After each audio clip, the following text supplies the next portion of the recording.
મકાન સામે મકાન ન આપે અથવા તો આ વિસ્તારની અંદર હજી તો આ લોકોને શું કરવું છે, રિવરફ્રન્ટ બનાવવો છે, કોઈ ઉદ્યોગપતિને વેચી દેવી કોઈ નક્કી થતું નથી. તો આ બધા લોકો તૈયાર છો અમે તમારા માટે ગાંધી ચિંતા માટે ઉપવાસ કરવા, ધરણા કરવા, તમારી લડાઈમાં અમે બધા અમારી સંસ્થા સહભાગી છે.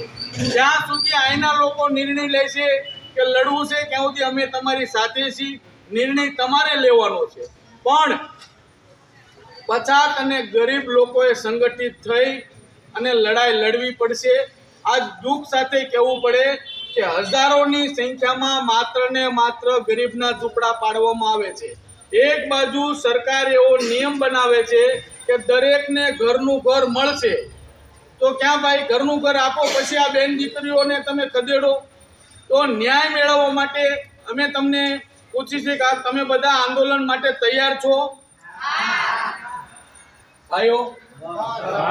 તો રાત્રે નિર્ણય લઈ અને જે પ્રકારે કાલે મેં 9-10 વાગે કલેક્ટરને મળી લેવી એમ આપણા યુવાનો ભાઈએ કીધું સરસ વાત, હાઈકોર્ટમાં પણ ગયા છે, ત્યાંથી નિવડો આવી જશે, ખૂબ સારી વાત.